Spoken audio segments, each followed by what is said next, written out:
Saludos. En los días anteriores tuvimos un impasse con nuestra cuenta Diana Cuervo PhD de YouTube, por lo cual ustedes ahora encontrarán una cuenta de respaldo para evitar que se pierdan los contenidos.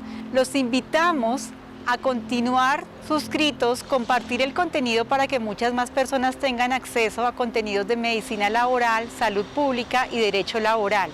Hoy tenemos un contenido que ha sido controversial respecto a las pausas activas en profesionales de la salud que están en trabajos que implican jornadas laborales prolongadas o en horas nocturnas.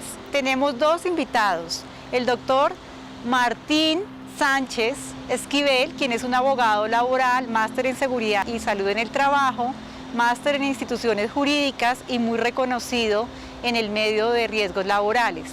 Y a la doctora Rocío Candia, quien es terapeuta ocupacional, especialista en seguridad y salud en el trabajo y ergónoma certificada a nivel internacional en Argentina.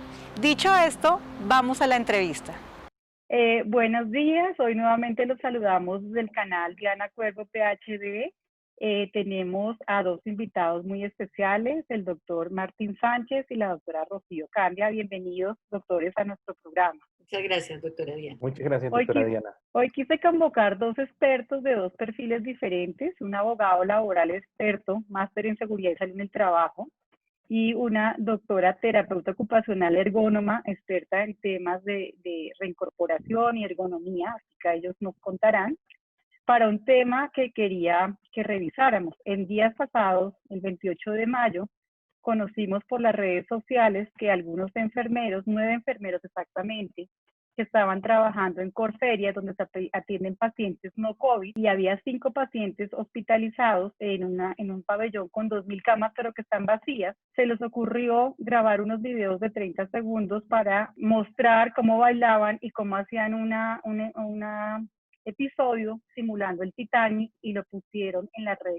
TikTok. Debido a eso, entonces fueron desvinculados de la Secretaría de Salud de Bogotá, la Subred Oriente, y empezó una controversia muy grande, unos a favor, otros en contra. Acá no queremos venir a decir quién tiene la razón, sino queremos, como una lección aprendida, traer a dos grandes expertos para que podamos preguntarle temas que a todo el público del canal les interesa. Entonces, quería la primera pregunta para el doctor Martín y luego se la hago a la doctora Rocío. Desde el derecho laboral, las pausas activas, ¿dónde están? ¿Dónde está dicho que son necesarias o dónde está eso en la legislación colombiana, doctor Martín? Claro que sí, claro que sí. El tema de pausas o de espacios dentro de la jornada laboral están incluidos desde el Código Sustantivo del Trabajo de 1952, en donde se dice que cada una de las jornadas debe haber un espacio para que el trabajador deje de trabajar y haga un descanso, entre comillas, un descanso. Ese tiempo de descanso no se cuenta dentro de la jornada. Eso aparece en el Código Sustantivo del Trabajo para trabajadores del sector privado, pero aplica también para trabajadores del sector público. Y tenemos una ley nueva, muy contemporánea, muy actual, que es la ley 1355 del año 2009, por medio del cual se pretende atacar a la obesidad y las enfermedades crónicas no transmisibles asociadas a estilos de vida saludable o estilos de vida insalubres, mejor dicho.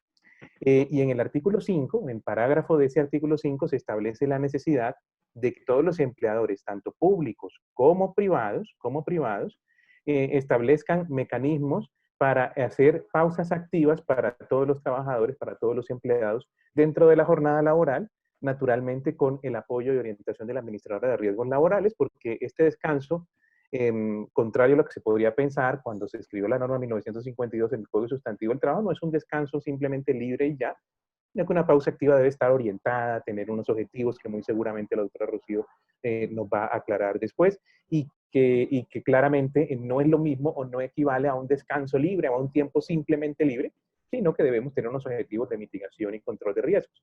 Y en esos dos puntos encuentro yo la referencia más clara en materia legislativa a las pausas activas. Ahora para la doctora Rocío, las pausas activas ya no desde el punto de vista legal, sino su experticia, ¿qué son y por qué son importantes? Bueno, la pausa activa corresponde a un periodo de reposo fisiológico que le sigue a un proceso de tensión, que lo hemos direccionado exclusivamente a la parte osteomuscular, pero en el ser humano y desde el punto de vista de ergonomía, donde la ergonomía contribuye a conocer el sistema de trabajo, a la persona, a las capacidades y a las limitaciones que tiene un ser humano para hacer una actividad. Lo que nos permite la pausa es recuperar fisiológicamente con las características que hemos usado y que necesitamos poner al servicio de la actividad que estamos haciendo. Me explico, no es solamente osteomuscular, también las necesitamos a nivel cognitivo, a nivel sensorial, a nivel mental y desde luego a nivel osteomuscular, osteoarticular y muscular. Esa es una pausa, es buscar que lo que ya está en uso y con mucha atención logre con un objetivo claro, como decía el doctor, y con una meta, un propósito, lograr hacer un cambio de actividad de esas características, de esos segmentos, para que se pueda llevar a una recuperación del segmento o del órgano o de la estructura que yo tengo en ese momento comprometido al ejecutar la actividad. Eso es lo que buscamos con una pausa activa. Entonces, tenemos pausas visuales, cognitivas, pausas físicas que tienen que ver con la parte osteomuscular, de fortalecimiento, respiratorias o sencillamente de descansar y cambiar la actividad mental que hoy tengo y poder, según la condición y exigencia de mi trabajo, hacer un alto y recuperarme para volver a encauzarme, perdón. Uniendo ya los dos, como esos trabajadores estaban con contrato de prestación de servicios por solo 2 meses, entonces hay uno pregunta, y quiero que me lo digan, ¿esos trabajadores con ese tipo de contrato tienen los mismos derechos o eran diferentes? La primera. Y la segunda cosa es, por ser de la salud, ¿tienen diferencias?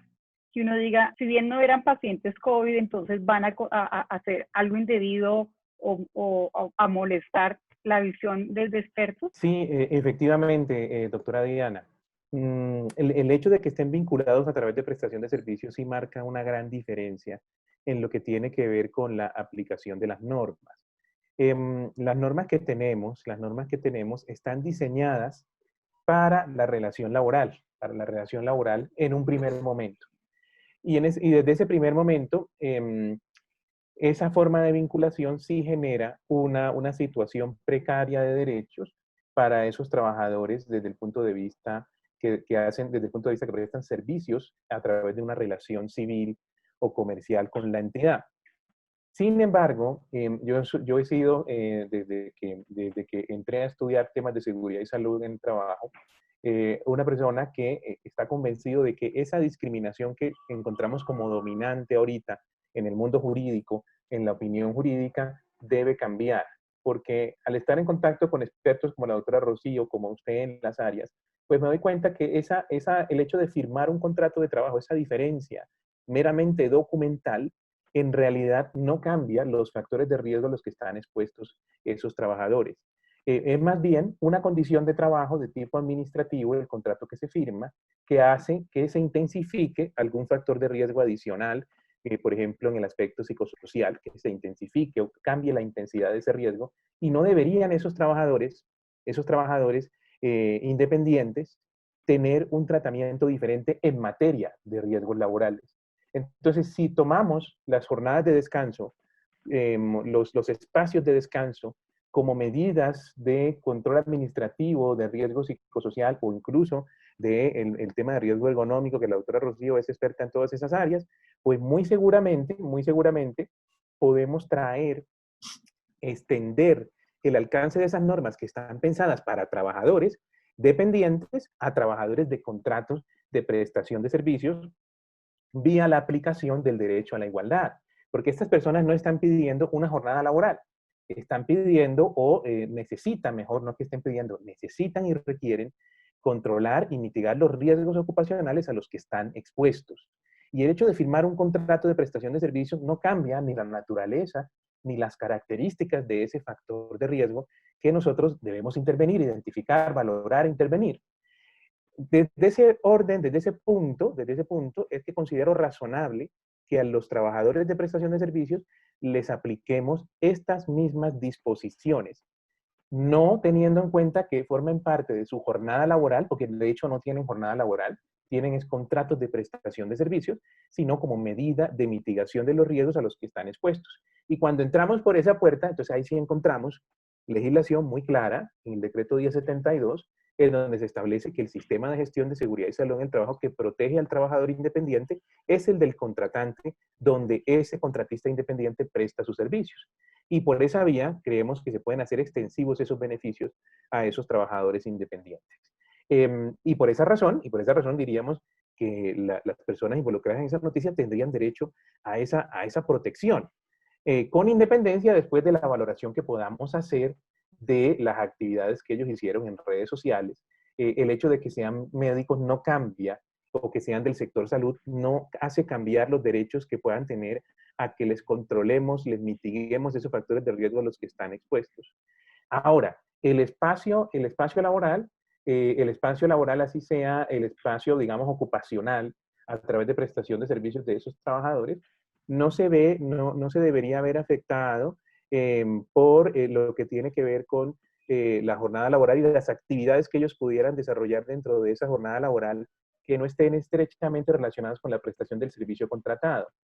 Contratamos personas y esas personas tienen unas necesidades eminentemente humanas de descanso, de socialización, de compartir, y hoy en día con las redes sociales, de hacer a través de las redes sociales un espacio para compartir. Yo no vi en la noticia que se publicó un comportamiento que atentara contra el objeto contractual que ellos pudieran tener, contra las funciones o el código de ética médica. Ellos no mostraron ni se burlaron de un paciente, ni mostraron historias clínicas, simplemente hicieron una actividad que consideraron adecuada para desestresarse en ese momento, y no veo allí un verdadero incumplimiento legal. Doctora Rocío, desde el punto de vista ergónoma. Sí, desde ergonomía los diferentes puestos de trabajo, digamos que los contenidos de las tareas, ¿sí? Sí varían, pero no significa que porque yo estoy haciendo una tarea de escritorio o administrativa y no tengo contacto con clientes, mi tarea tenga un desequilibrio y sea más, con carga más alta o carga más baja que el que está ya en turno nocturno. Cada cargo, cada actividad que desempeñamos tiene unas características y unas demandas. La ergonomía busca ese equilibrio entre las capacidades de los trabajadores y las exigencias de ese tipo de trabajo. Como bien lo decía el doctor, estos trabajadores y los trabajadores de la salud y los de turnos nocturnos tienen un componente de la temporalidad de su tarea, tiene unas exigencias que les exige, que fisiológicamente deben estar alertas, tienen que cumplir con un horario, tienen que hacer la ronda, estar haciendo esas actividades que les pueden llegar a generar fatiga. ¿Qué fatiga? Pues es un sentimiento de cansancio físico o mental que cualquiera de nosotros experimentamos al hacer cualquier tipo de actividad. Se vuelve de mayor o menor grado o más tolerable dependiendo de las características de nosotros los que estamos ejecutando esa tarea. Entonces la ergonomía busca ese equilibrio. ¿Qué pasa acá? Que si ellos, con lo que nos comentaban en el video, habían terminado su actividad, habían dejado su servicio adecuado, pues decidieron hacer una actividad de tipo física, cognitiva, lúdica, que les permitiera reírse y mantenerse alerta, porque el trabajo no solamente es ir a cumplir con una orden de cumplir una tarea o una función específica, sí, y también unas demandas físicas, estar de pie, hacer la ronda, caminar, sino que las actividades del ser humano desde el punto de vista ocupacional nos representan unos sentimientos de competencia, nos tienen que gustar lo que nosotros hacemos, hacer un trabajo con independencia, sentirnos realmente que estamos así adecuados y ajustados a la tarea y al tiempo que tenemos para ejecutar esa tarea, así sea el turno diurno o el turno nocturno. Lo que nos genera autoestima, productividad, seguridad, sentirnos útiles, la confianza que nos da a nosotros mismos, sentirnos que somos expertos en lo que estamos haciendo, y si ya dejamos a nuestros pacientes organizados y yo tengo una responsabilidad, pues en ese momento voy a lograr dar un bienestar para mí y poder verlo reflejado en lo que estoy entregando, que eso es calidad de vida para el ejecutor como para el que recibe la actividad. Y sentirme con esas habilidades y competencias que me exigen mi tarea. Y debo como ser humano buscar ese equilibrio que desde ergonomía o de las exigencias de la tarea, esa es la búsqueda que busca el ser humano desde riesgos laborales. Si nos exponemos solamente a cumplir una jornada de trabajo, si no dormimos, si no tenemos descanso, si no hacemos las pausas, pues nos vamos a sobrecargar y la consecuencia será un estrés, un dolor en cualquier parte del cuerpo, el no dormir o un agotamiento o una fatiga extrema. Listo. Por último, para el doctor Martín, como ahí hablaban del debido proceso, a mí me queda como médica la inquietud por haber hecho ese acto que vimos. ¿Pueden terminar unilateralmente el contrato o hay como unos estadios, como una recomendación para los empleadores cuando pase eso? Cuando quiera que yo como contratante, ya sea en una relación laboral o en un contrato de prestación de servicios de índole civil o comercial, crea que hay un incumplimiento de contrato de la otra parte, lo más recomendable es aplicar un debido proceso a las facultades que tengo yo involucradas en el contrato. Máxime si se trata de una entidad pública que tiene unas facultades exorbitantes en materia de contratación y que pueden tomar este tipo de decisiones de manera unilateral, ¿Qué debemos hacer? Debemos escuchar la explicación que tiene el trabajador independiente, que tiene el contratista, referente a lo que yo considero una presunta falta, una violación del contrato.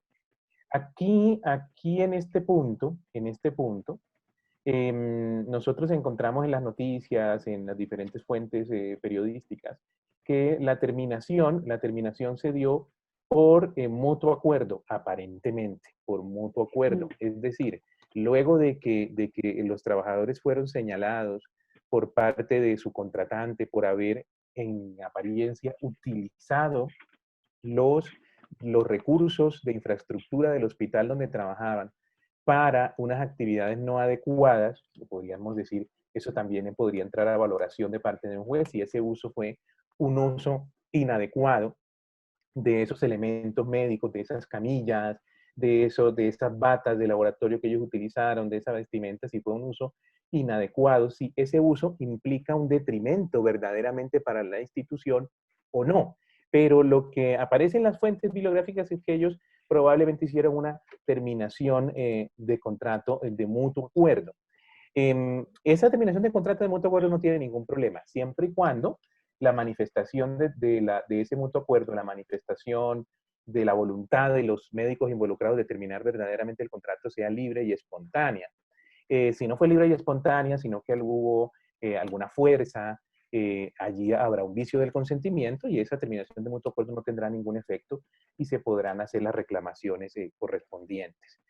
Si se quisiera hacer unilateral, entonces lo más importante es que se le garantizara al contratista que se pudiera defender, que pudiera poner en duda, no el hecho de haber hecho o no el video, porque claramente hay una prueba evidente de que lo tiene, sino cuál es el alcance, cuál es la valoración que tiene esa conducta dentro de la ejecución de contrato. Si se dejaron de cumplir obligaciones contractuales por estar haciendo esos videos, si en el uso aparentemente no apropiado de esos recursos del hospital hubo un detrimento patrimonial para esa IPS en donde ellos estaban, es decir, se desperdiciaron elementos de protección personal, se dañaron los equipos o se dejaron de utilizar los equipos en las funciones que le corresponden naturalmente a una camilla para tener un paciente en observación, en reposo o en algún procedimiento. Se dejó de atender un paciente por eso. Verdaderamente la falta fue desde el punto de vista del derecho tan grave que lleva a una terminación del contrato. Si fuera la terminación unilateral, habría que valorar todo esto y finalmente sería el juez el que tendría la última palabra en ese tipo de discusiones. Si fue por mutuo acuerdo y fue libre y espontáneo el consentimiento de las dos partes para esa terminación, no habría ningún problema. En lo personal, aparentemente lo que hay es una reacción de carácter periodístico frente a la situación. Las redes sociales son un instrumento muy poderoso que tiene un impacto en la imagen pública no solamente de esos médicos que las utilizan, sino también de las instituciones y las entidades en donde ellos trabajan.